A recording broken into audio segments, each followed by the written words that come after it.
Sekarang di sekolahku, tidak ada lagi anak yang berani berada di ruang UKS sendirian. Padahal dulu banyak sekali yang kesana hanya untuk bolos dan pura-pura sakit. Namun sejak kejadian itu, tidak ada lagi yang berani.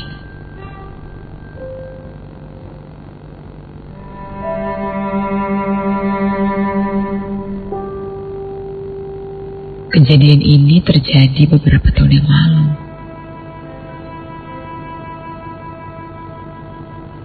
Aku seorang siswa salah satu SMA di kota Bandung. Saat itu aku merasa tidak enak badan. Karena semalamnya aku kurang tidur. Biasalah, mengerjakan tugas yang harus dikumpulkan pagi itu.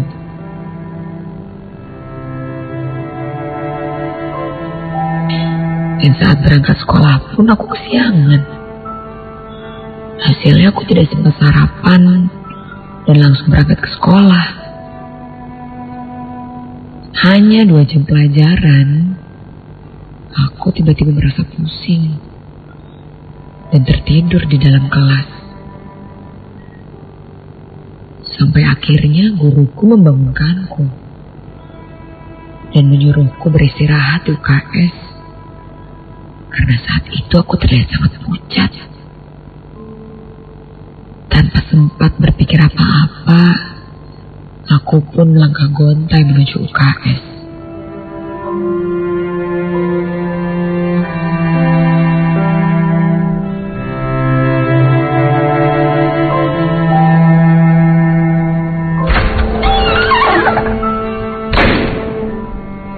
Pintunya tidak terkunci.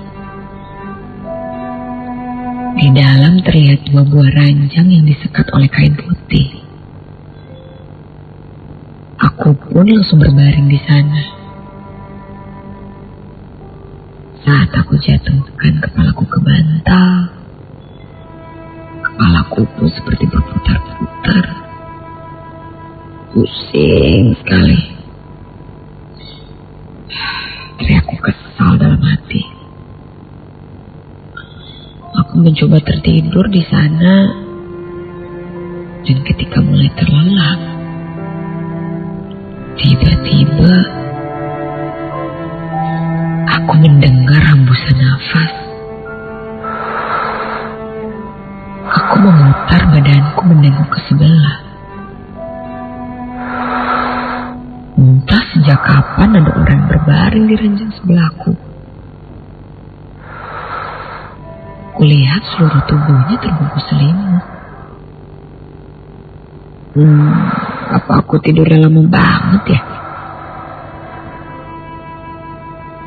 Sampai ada yang datang pun aku tidak tahu.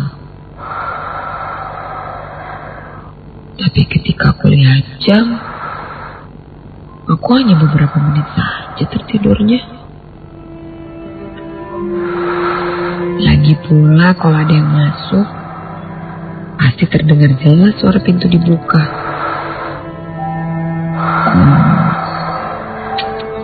Mungkin saking pusingnya aku jadi gak sadar kali ya. Tapi jelas kok itu seseorang. Dan loh. Badannya mulai bergetar hebat. Aku bangkit dari tidur karena aku merasa perlu membantunya. Lantas aku bertanya, "Hei, kamu gak kenapa-kenapa?" Dia tidak menjawab apa-apa, malah terus menggigil. Aku pun menyimbangkan kain yang menjadi sekat kedua ranjang ini. Hingga terlihatlah sosok seseorang berselimut. Namun aku tidak begitu melihat jelas wajahnya, karena dia menutupinya dengan selimut. Kali ini dia seakan meraup kesakitan Aku pun semakin mendekatinya. Terasa hawa panas di sekitarku kali ini. Sepertinya tubuhnya sangat panas.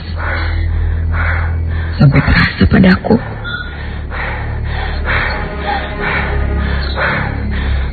Hei, kamu kenapa?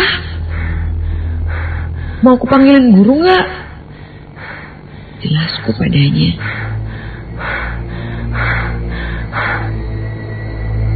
Dia pun berhenti menggigil. Dan tiba-tiba muncul sebuah tangan keluar dari balik selimut. Tangannya putih dan jemarinya seperti perempuan. Lalu terdengar suara berbisik. Tolong aku. Iya, aku bantuin. Aku panggil guru ya, kataku panik. Dan tiba-tiba tangannya menggenggam tanganku. Tangan itu terasa sangat dingin. Genggamannya sangat erat. Aku mencoba menahan kesakitan. Lalu terdengar lagi, tolong aku, tolong. Tangan itu menarikku mendekati ke arahnya. Aku semakin dekat dengan kepalanya yang masih tertutup oleh selimut itu. Terasa sebuah nafas panas. Kepala itu mulai bergerak-gerak perlahan, seperti ingin membuka selimut itu. Nafas kamu sesek ya? Kataku prihatin. Tanganku yang satu lagi mencoba menarik selimut yang menutupi wajahnya. Dan aku pun menariknya. Dan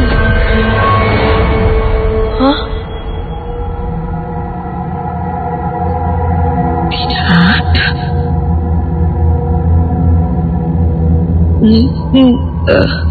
Entah bagaimana, di balik selimut itu tidak ada siapa-siapa. Tangan yang menggenggamku pun sekarang tidak ada. Dalam kedipan mata, sosok itu menghilang dari hadapanku. Di depanku sekarang hanya sebuah kain putih yang kosong. Keringat dingin mulai mengucur di keningku. Jantungku berdegup kencang sampai seakan-akan aku bisa mendengarnya. Dan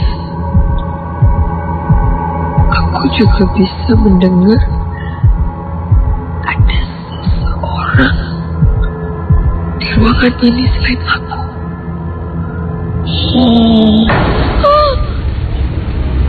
Ada yang menepuk punggungku. Ketika aku berbalik, astaga, Tuhan. Ia berdiri di atas ranjang. Rambutnya panjang, memakai baju putih kusam. Badannya sangat kurus, wajahnya sangat pucat. Matanya melotot ke arahku. Badannya mulai membungkuk mendekati wajahku.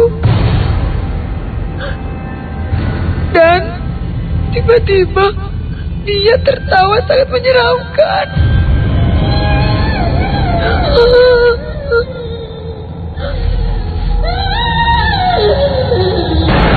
Kakiku lemas seketika dan aku pun terjatuh, tidak sadarkan diri.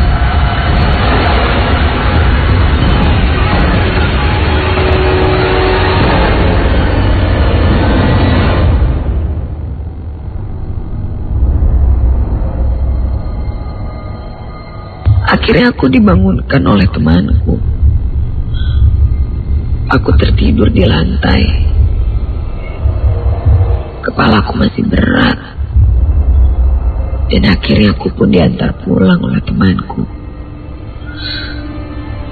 Aku tidak sempat bercerita karena masih syok. 3 hari setelah kejadian, aku jatuh sakit. Dan selama itu, aku bermimpi tentang seseorang yang bunuh diri di dalam satu ruangan. Orang itu perempuan yang kulihat di ruang UKS. Ia meninggal gantung diri.